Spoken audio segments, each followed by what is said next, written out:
About doing exactly that in the first 5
minutes of the game, the first offensive and defensive series, who's going to gain an advantage? Well, we saw exactly what happened there. The tone was definitely set by the offensive team.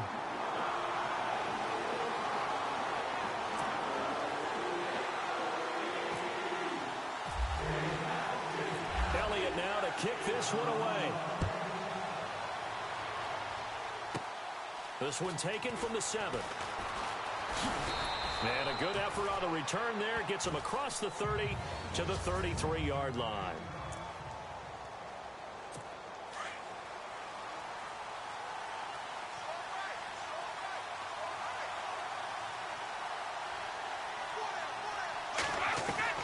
On 1st and 10, here's Brady. He gets it to Cooks. 10 yards there to start the drive, and just enough by about the length of the football for a first down. Now, Charles, what's the mindset here offensively? You gave up the touchdown pretty quickly. Would it have changed if you had gotten a stop and it would be 0-0 right now, or no? I wouldn't think so. I think in most cases, just down a touchdown, you know, I mean, we're just getting started here. It should be a long way to go. You think to yourself, stick with the game plan, all the things you worked on in practice. But you have some teams that when they get down, their natural tendency is to aggressively strike back. And let's see if they want to get outside of the game plan we expect and try and be aggressive on their first series. Brady now to throw. He's going to let this one go deep. This is caught inside the 15. A big play there for New England. 45 yards. We just saw him hit a big play there on a deep post. And most of the time, the post isn't available because usually you have defenders in the middle of the field. If you throw enough curls and crossing routes and underneath routes, I know from experience, they get tired of watching those balls get caught. They start to creep up a little bit, and that's when you can hit them big over the top. Second down here after the incomplete pass.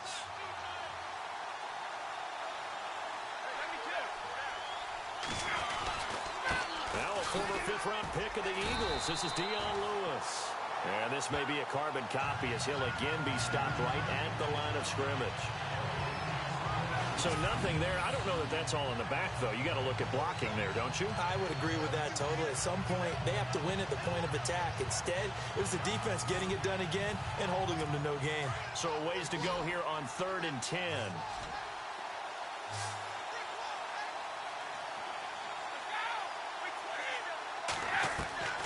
Throwing is Brady on 3rd down. That is caught at the 7-yard line. And it looks like he'll be just a yard shy of the 5 here as he's out at the 6. The completion good for only 6, and that'll bring up 4th. And when you're playing a quarterback with some experience and some moxie, you enter the danger zone when you decide to blitz him, because if he's able to diagnose as he did on that play, he can hurt you downfield. He reads defenses so well, doesn't he? He really does, and the best part about that play for him, I don't think that was his primary target. I don't think so either. I think he had the read, figured out where the blitz was coming from, and went to a secondary target for a really nice game. So the drive takes him inside the 10, but it ends with just 3. And a nice job defensively to rise up and make sure they didn't get in. That's fielded in the end zone.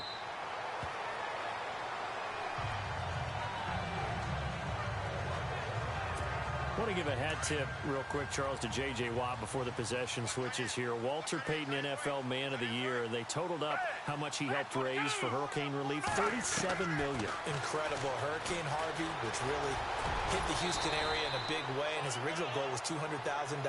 So congratulations to J.J. Watt and all the people who participated. And Greg Olsen of the Panthers, Benjamin Watson of the Ravens, both tight ends, also nominated and finalists for the most prestigious award as determined by the NFL, the Walter Payton Man of the Year Award.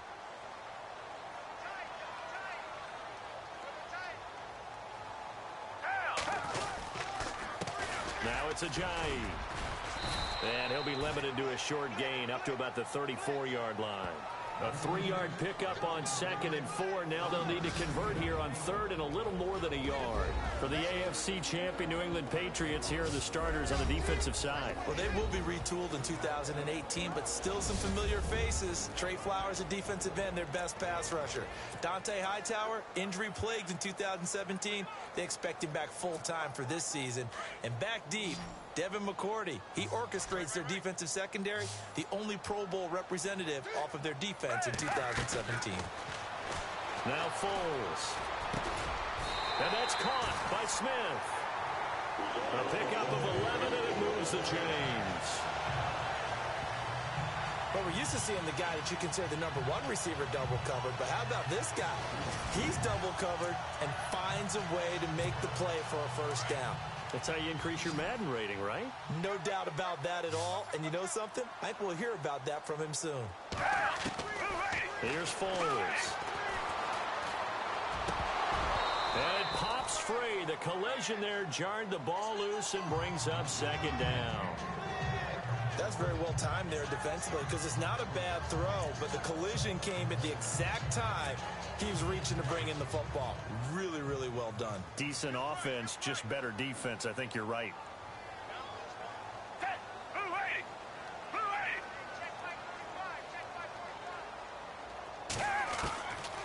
Foles. And he'll get it out to midfield. Looks like, yeah, they'll spot it right at midfield at the 50. 6 yards there off the scramble, but it'll still leave him with a 3rd down. And we have to give credit to him for buying time and extending the play. But, you know, there's some really upset defenders on that one. They thought that they had him. Instead, he was coated in Teflon and got away. Oh, now he bowls him over. And that play goes nowhere. Taken down, losing yardage at the 50, right at midfield. It'll be a loss of 1, and it'll be 4th down. They tried to run right into the teeth of the defense on 3rd down, but looked like those teeth were pretty sharp. They were having absolutely none of it. Stuffed him for a loss. Yeah, couldn't get any leverage up front and move people aside in order to run the ball. Forced out to his left.